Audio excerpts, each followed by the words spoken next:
only ever came to you with a list of requests, my relationship with you would not be very deep. Oh, I want this from you. I need this. I want you to do this. I want you to do that. Sometimes I think Yahweh sees it like a parrot going, Jesus, Jesus, Jesus. And that's us kind of trying to talk to him out of something we've learned rather than the development of the relationship and the intimacy that comes with it.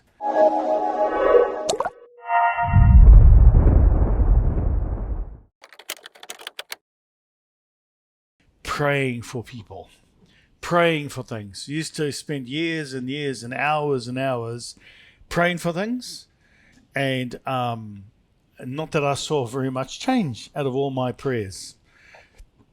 So people have always said to me, oh yeah, but we have to pray for people. No, I don't have to at all. It's important to understand how you pray and what you are doing when you pray.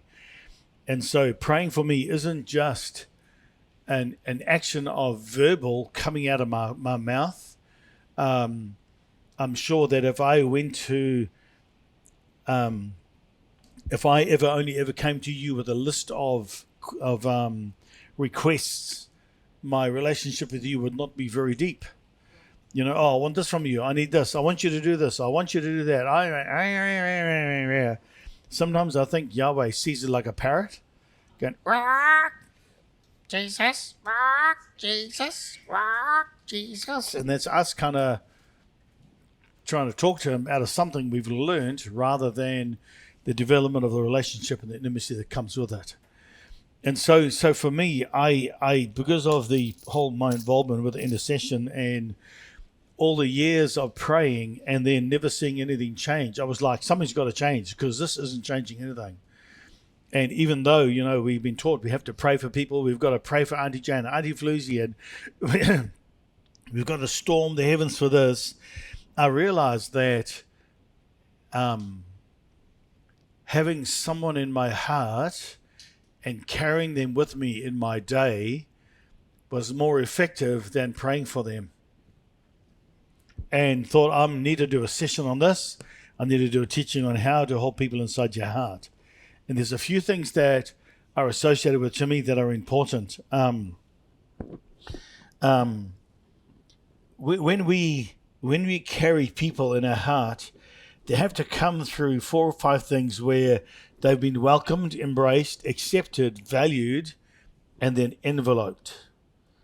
And so let's just bring these differences. So welcome means a connection to them with right attitudes, without judgment and without looking down on them. Anyone you look down on, you will never be able to cover. Anyone you judge, you will never be able to cover. Anyone that you have a wrong attitude towards, you will not be able to hold them inside your heart. And anyone who you have a wrong attitude towards, you'll never be able to connect with them properly. So it requires a welcoming from you as a person to connect to them properly, to keep right attitudes towards them, judging them, don't judge them, and don't look down on them. The next thing is to embrace someone. You have to become warm and open-hearted. You need to embrace the person themselves and not just what you see on the outside.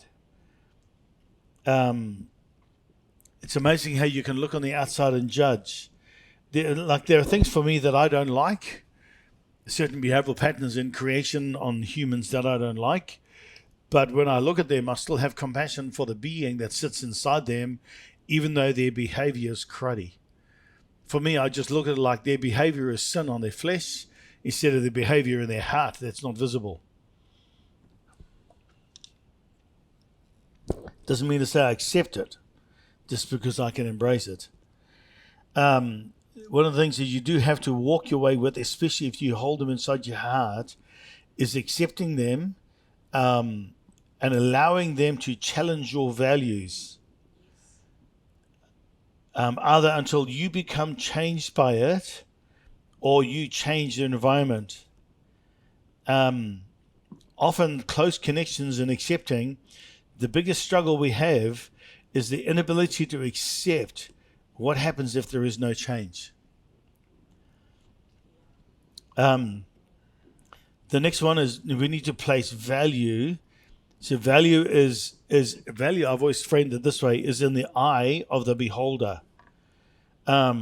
We need to value the person, not their process. We need to value what they are, not what they've become. What I've got, there needs to be with the value a conscious decision to accept them where they're at in the hope of future change. Remember, there is a price on their head by the blood of Christ. The last thing really is to envelope them or to surround them, so that you can actually hold them before in the presence of Yahweh while you are in His presence, not holding them in front of you while you're in His presence. Remember, Yahweh is going to judge the intent of your heart, so allowing them to be inside your heart opens the gateway for Yahweh to judge their inward spirit flows. Remember, Yahweh is not partial to anyone, and He's not judgmental, but He is without impartiality, and is a judge. So He will judge according to the record of what sits inside a person, not just the external behavior. One of the other keys associated with our holding people in our heart is that everything is spiritually experienced, not just physically experienced. There's a massive difference between embracing someone and accepting them and tolerating them. In accepting and embracing them, you create an atmosphere where life can flow. If they're not accepted, then life cannot flow because you're already closed off to them. There is a massive difference between accepting and tolerance, where you're tolerated and not, but you can be tolerated and not yet accepted. So with me and my, I'm just gonna, whatever. With me and my church involvement, I was tolerated, not celebrated. So because of the difference in the way that I presented stuff and what I was and what I talked about, I was tolerated because of the need for me to be there. And so toleration is not accepting. And toleration sometimes is good and also bad. So the key then for us really is to provide a place for covering, for protection, to have someone appointed so the flow of life can move from you down into all that which you are holding in your heart. 2 Corinthians 13:10. Therefore I write these things, being absent, lest being present I should use sharpness according to the power which the Lord has given me to edification and not to destruction.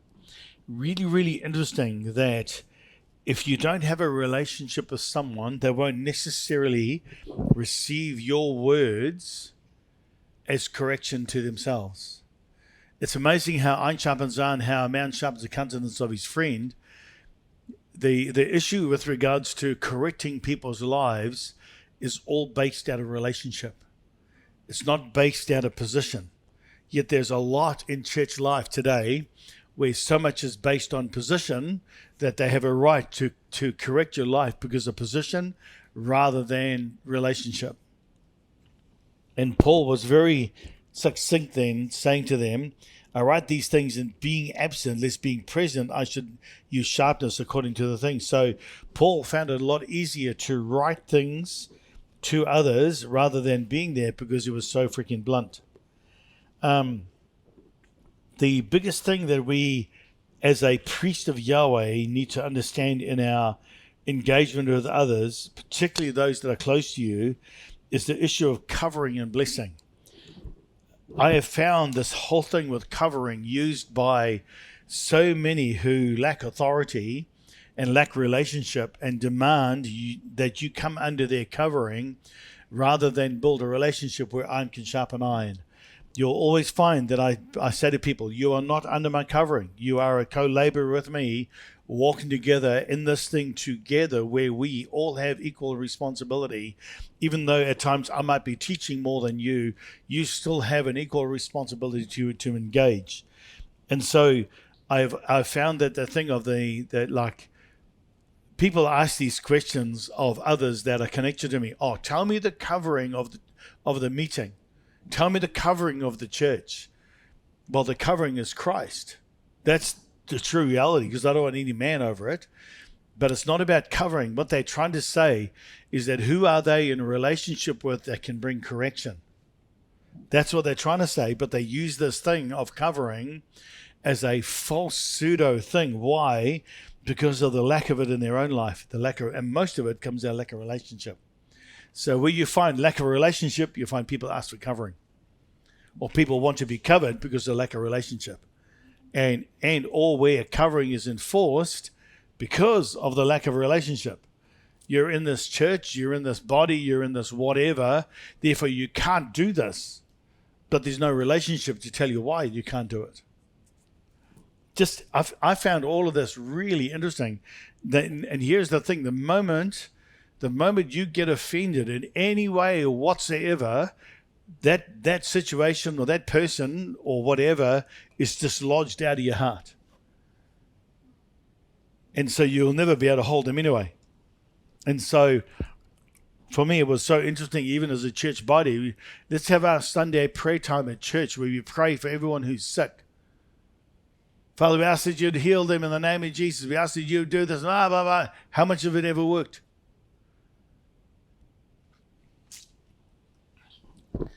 Okay.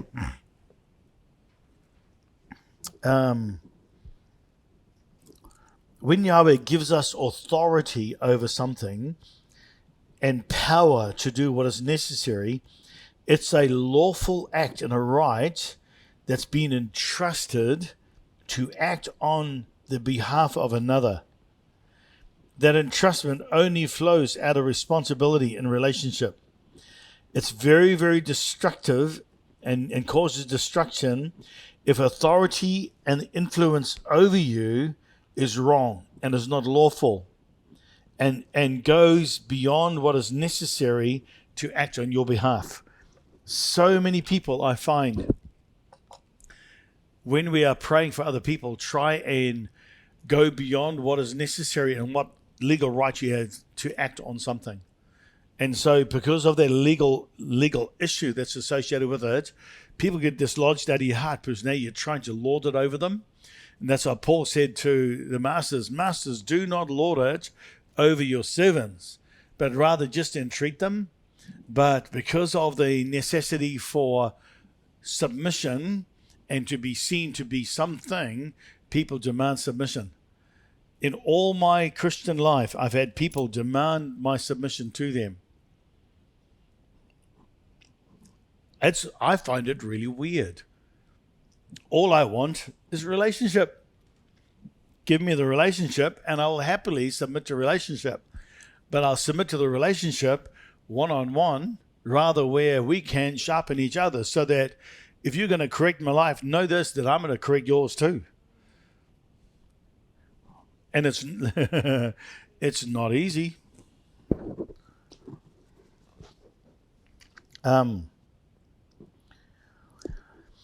Adam, in Genesis 2:15 verse A, was the first part of it, was given commandment to dress the garden and to keep it.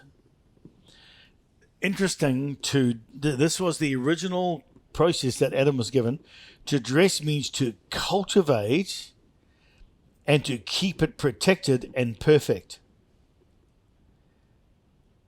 Adam was given authority over the realm to protect it, and it was his responsibility for it to be kept accountable for it. I have so many people say to me, oh, but I'm accountable for this person's life. No, you're not. They're accountable for their own life. You teach them how to engage with Yahweh, and then together you engage with Yahweh, and then together you can work this stuff out. But if it's me presenting them before Yahweh, they're not doing the work. And you cannot take someone where you haven't been yourself. You know, the word says, love the Lord your God with all your mind, all your heart, all your soul, all your strength, and love your neighbor as yourself. The problem is not many of us love ourselves, and so we can't even love our neighbor, which means we can't love Yahweh because we don't love ourselves. So the issue is you need to love yourself. How many of you guys had carbohydrates for lunch? Good stuff. To address something, you need to hold it and have a sense of responsibility. If you don't have that sense of responsibility and hold it properly, then Yahweh will not give you authority over anything that's greater. I've always found that whenever Yahweh requires something, he will check and see if you can do it with the small. He will never give it to you big. I have Christians saying, you know, these are people who aren't working, who have never really produced anything in their life, and particularly in America, praying, Father, thank you that you've stored up for the heathen, the riches of the heathen, for the inheritance of the sons. I'm waiting to receive my inheritance. And I'm thinking, you're going to wait forever, and you're not going to get a darn thing. Number one, you're not working. Number two, you have a wrong attitude. Number three, who's going to give it to you? You're not in a relationship with anyone that's got it. So who do you think is going to give it to you? Is someone going to walk off the street one day suddenly and go, hi, I've got 25 billion I'd like to give it to you. And I'd go, no thanks. You know why? Because I don't know whether I'm responsible enough to do it, because I'm not in a position yet to receive 25 billion, because it can kill you. You see the conundrum we walk in? We want it, but we don't actually want to take responsibility for it. When Yahweh gave the authority to Adam, that authority is delegated by Yahweh, not by man. The boundaries are set scripturally and defines what we're able to exercise authority over. It's so interesting because we think we're responsible for Brother Auntie and Auntie Floozy. We think we have authority over them to exercise dominion on their behalf or to exercise dominion over them. Anyone you're not in relationship, you will never be able to carry them inside your heart to be able to exercise authority where it's needed to be exercised over their lives, because you don't carry them inside your heart. So the most important thing is to actually have them lodged inside of us, and where Yahweh then gives us authority to exercise judgment over what is in us, not what's on the outside of us. The authority we get given defines the boundaries and the extension of those boundaries to which we are able to exercise authority. So there's three main important aspects to engaging with delegated authority. First one is understanding how praise works, how exhorting works, and then how to activate praise and exhorting with another. You do it by three main things. First of all, by cultivating a relationship, by cultivating submission, and by cultivating delegation. In all of these three, they add up to one thing: a protection where others can have input into your life with authority.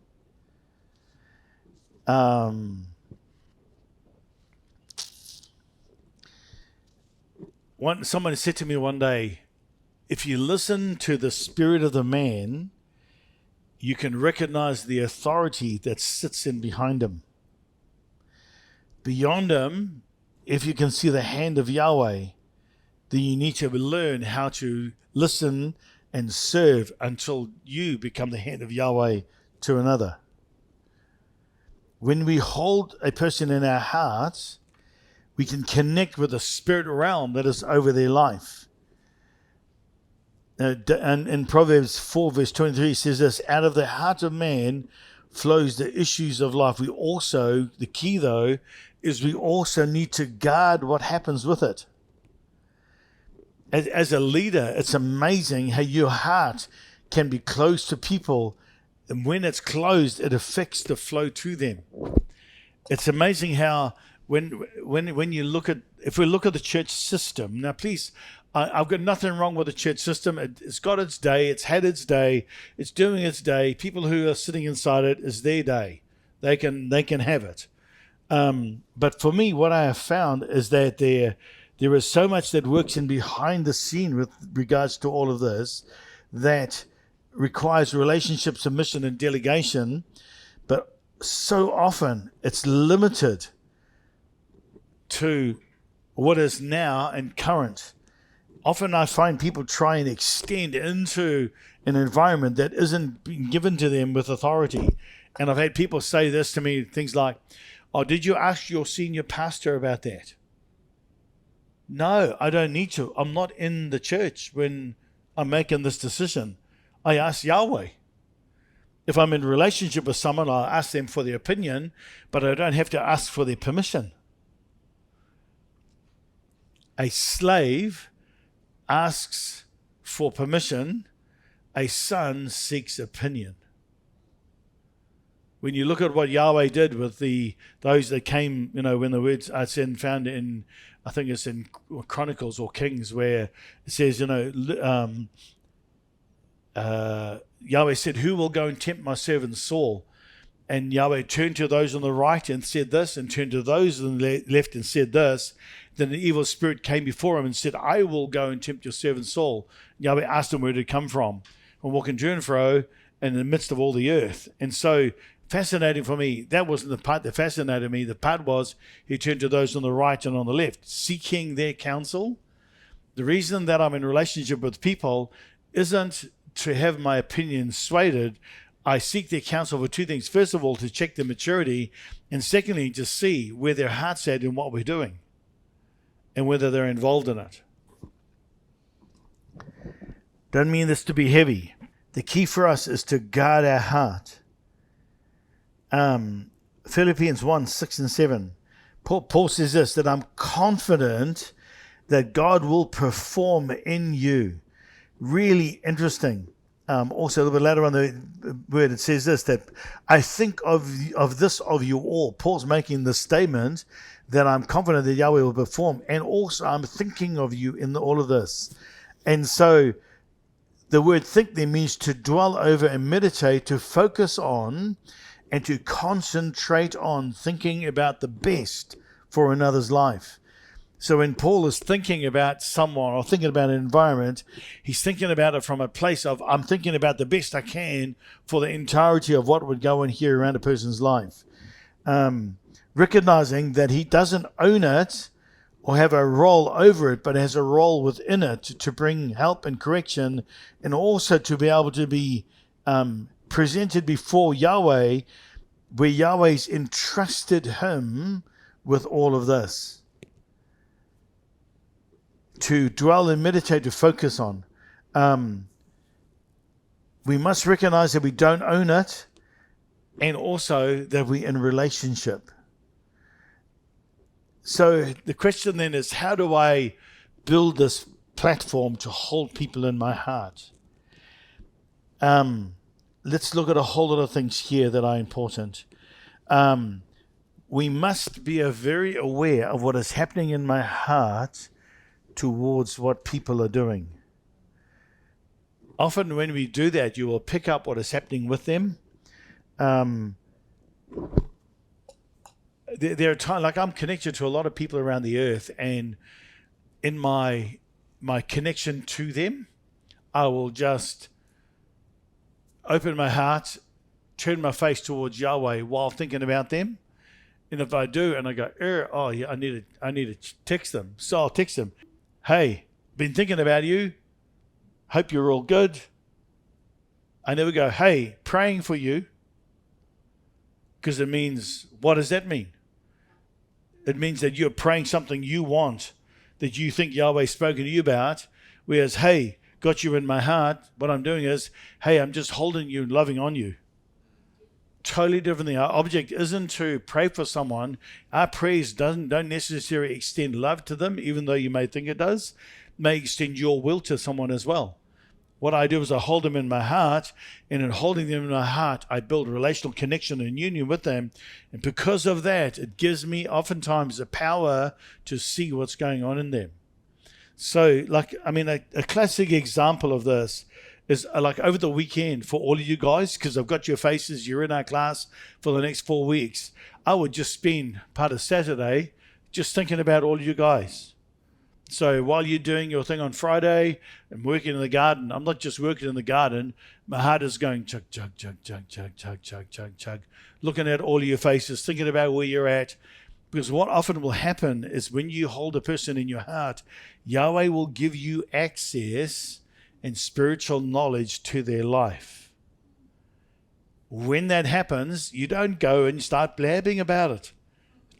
Hi, listen, God's told me about this, about your life, and you need to be doing this and that and the other. That's irrelevant. The issue is, have you seen it in such a way that you can now spread the blanket of Yahweh's presence over it so that they can grow without the need for your input? If we're tending the garden, then actually it's about an overshadowing, which means that they can come to a place of freedom in the middle of what they're experiencing. So Yahweh's kingdom can be advanced in them without your input having to do a say-so in it. And so therefore you do it for the audience of one, not for the audience of many.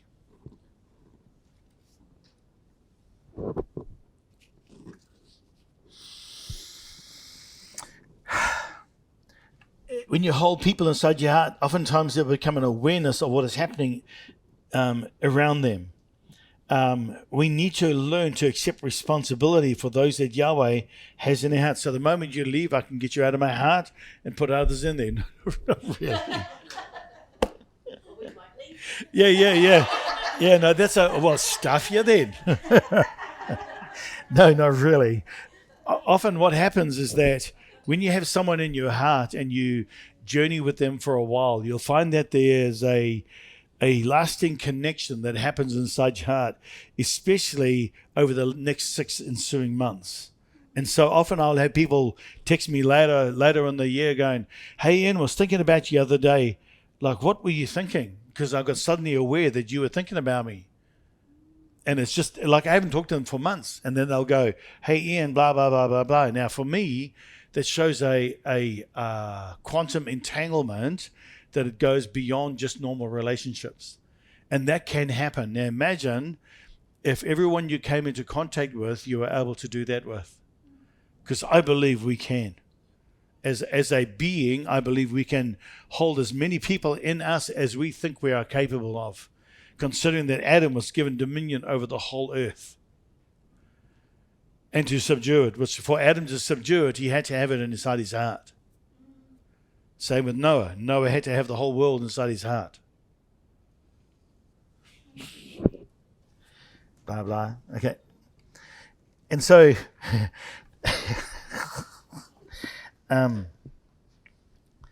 so often I find when I'm engaged in holding people in my heart, as I turn, I feel inside of me the connection to what they're doing. There's some important attitudes that need to be governed inside of us. First of all, it's found in Philippians 1, verse 3. We need to be thankful and have an attitude of gratitude for the position that people hold inside our heart.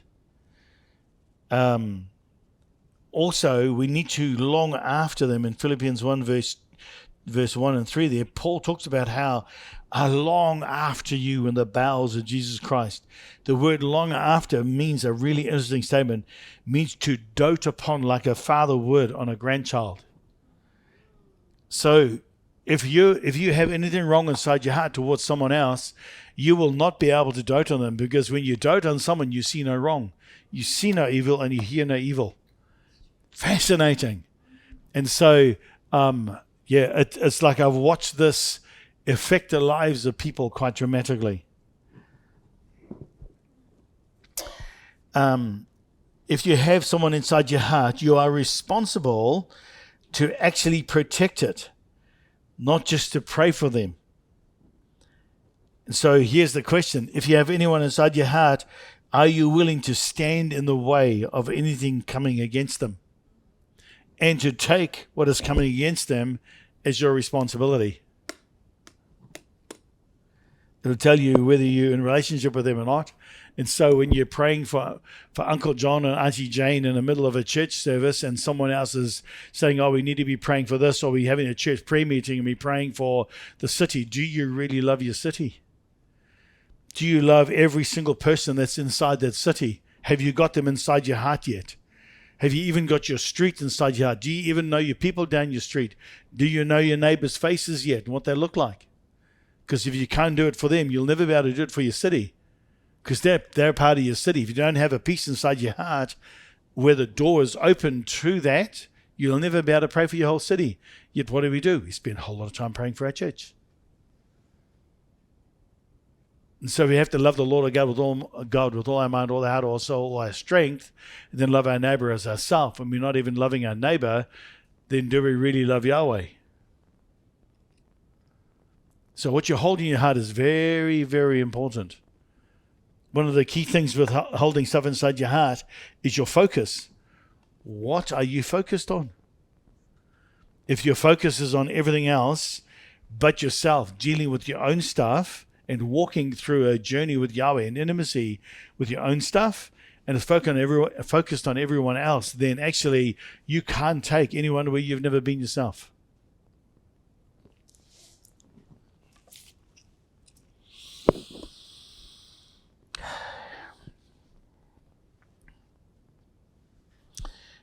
In Philippians 1:3 and verse 4 there, Paul says, I pray for you all, always.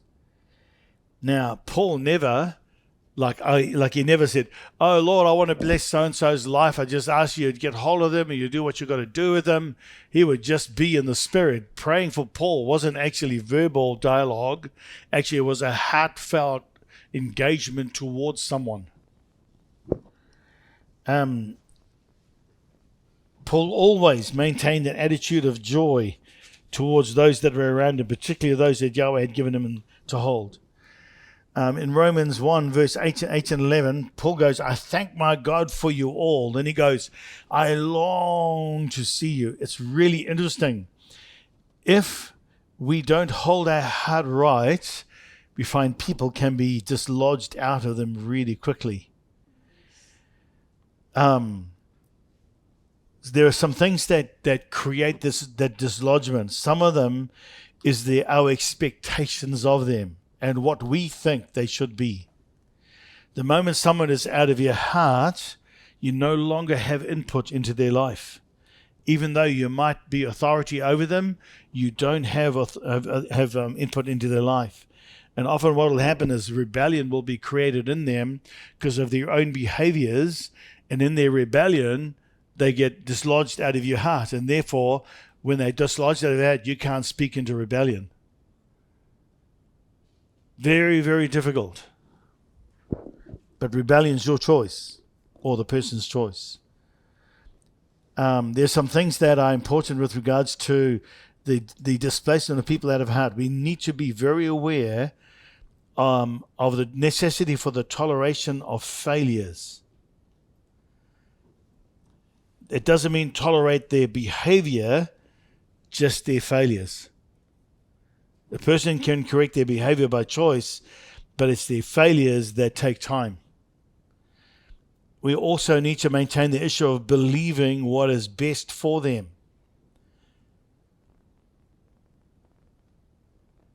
If they're not in your heart, then they are somewhere else in someone else's heart.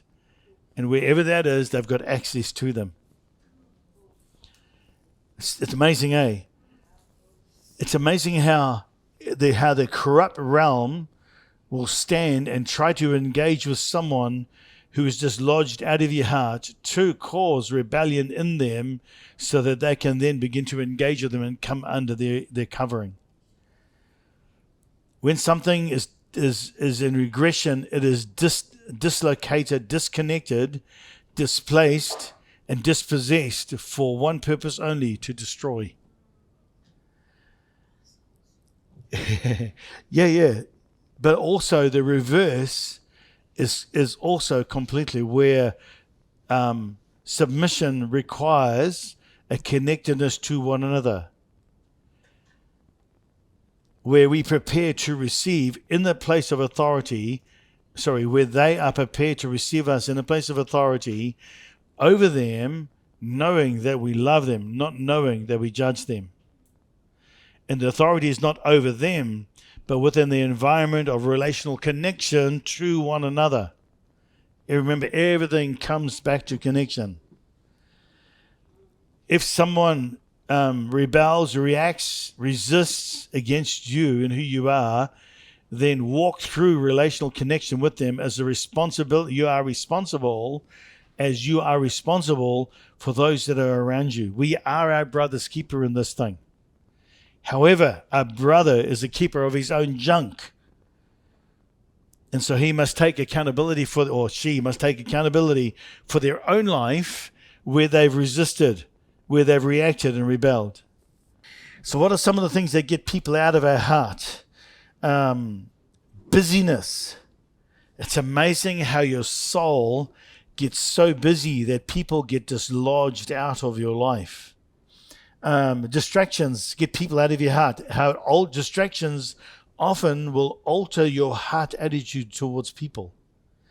Another one is disappointments, where people fail to meet your expectations, where you as a spirit being closed off towards them, where you get offended or hurt or angry with someone. Really interesting for me how I've had to learn how to deal with people in a personal way in all different aspects of life, including people that are relatively close to us and people who have been close to us. And so I've developed my own internal little check marks for this kind of stuff, and I call it my black book. Now, my black book is not a judgment book, but it's an account book. And in my little black book, I've got their behavior. And so I give a person 3 chances in their behavior towards me until I'm done in relationship. And then I move them out of my heart. And I do that because it's not my role to keep everyone there. Their behavior holds them here as well as my attitude towards them. And so for me, when they're out of my heart, that's great. I bless them. They can have an awesome, wonderful life, but you're not going to hold a place inside my heart. And everything that I've done to hold and engage with you where the supply of my life has been given to you is now withdrawn. Because I will not have my life scattered and my pearl thrown before swine.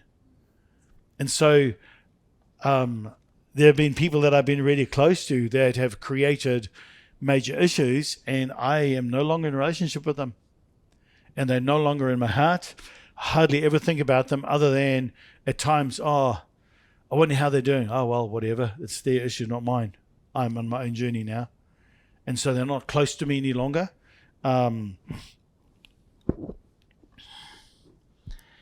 Disappointments, where people fail to meet your expectations.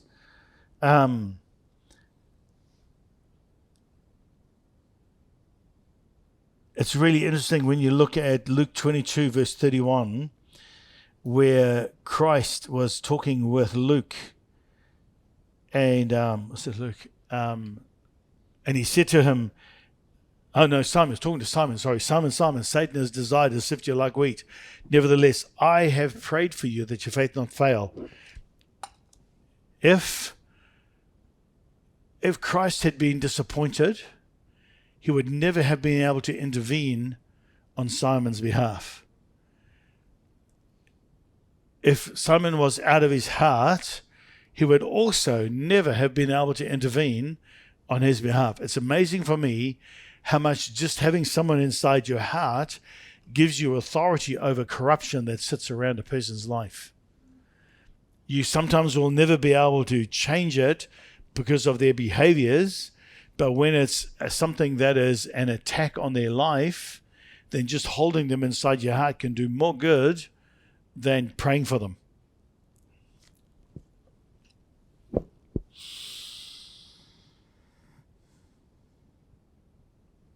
Another way is when we step out of the gate of responsibility. Another one is when we get involved in survival mode. So for me, when I was going through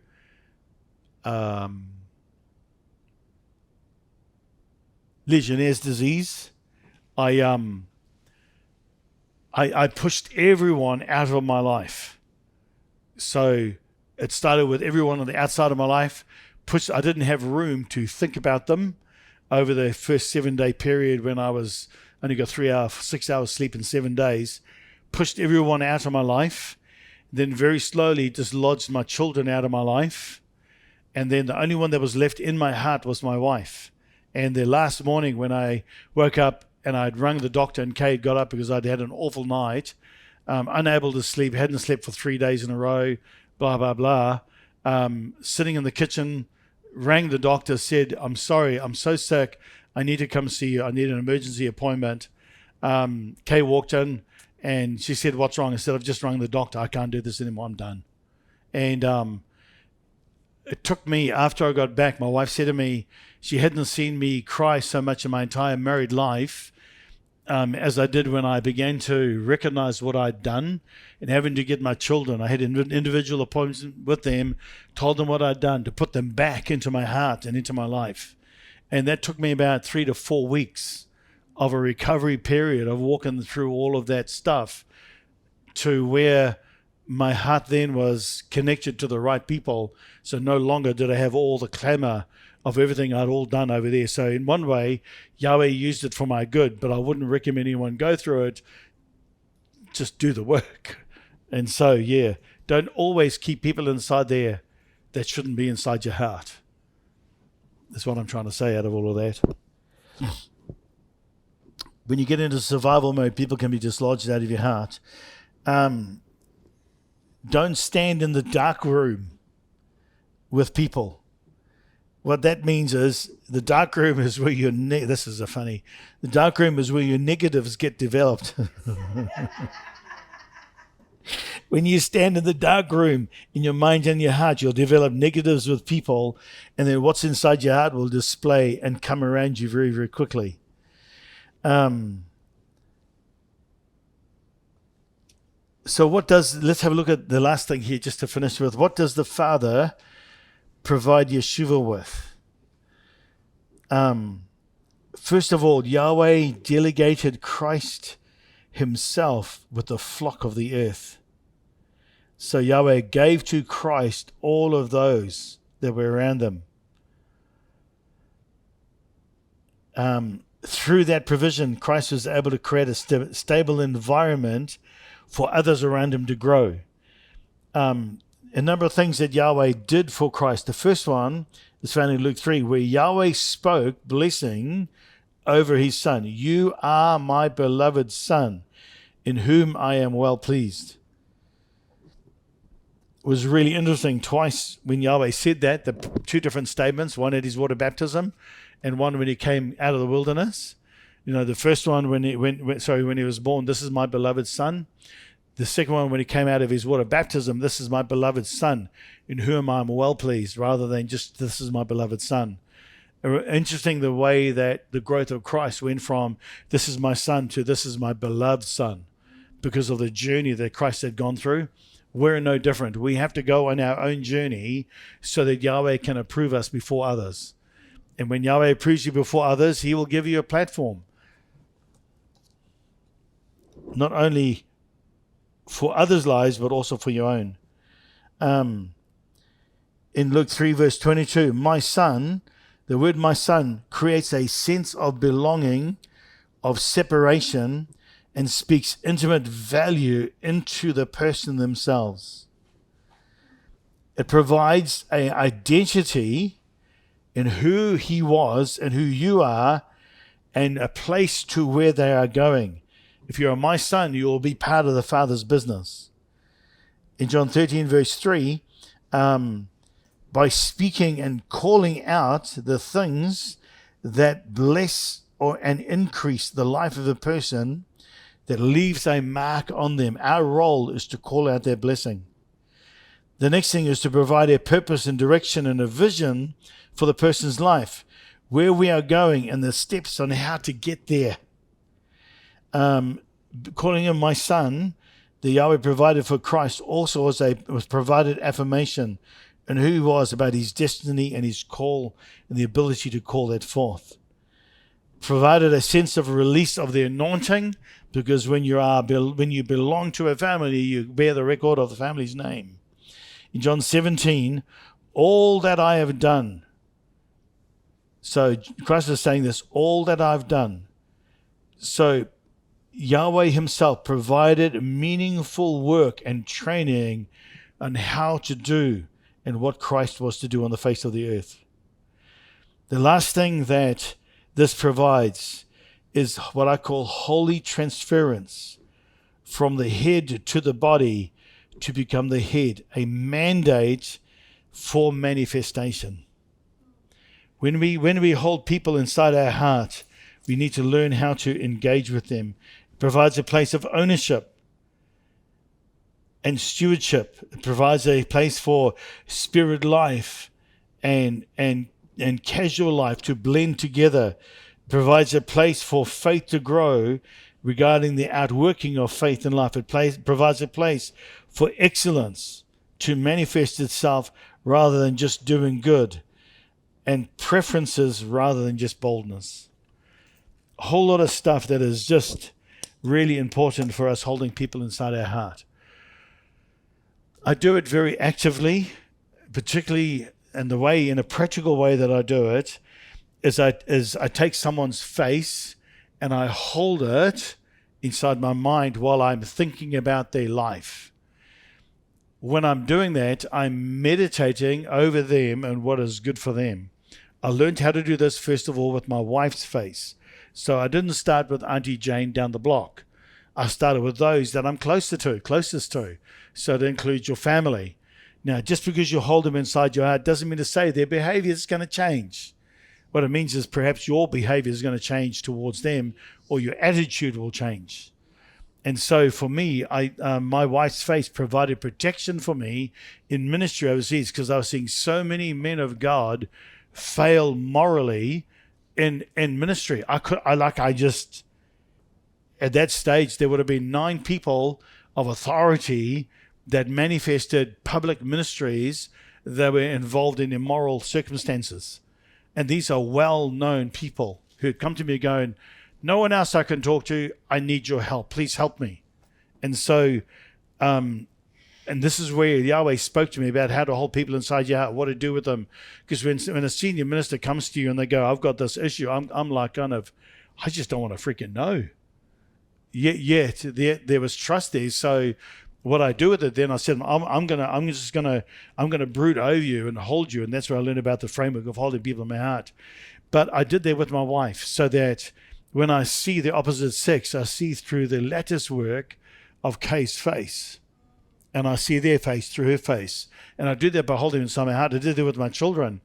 And by the time they were 3 or 4, I was learning some of this stuff, and I would hold them in my heart when I was overseas. And because I'm holding them in my heart, I'll get to know what they're doing during the day. And then I'd ring my family and go, hi, you said this to Mum the other night. Oh, yeah, Dad, I'm sorry. How did you know? Oh, I see things.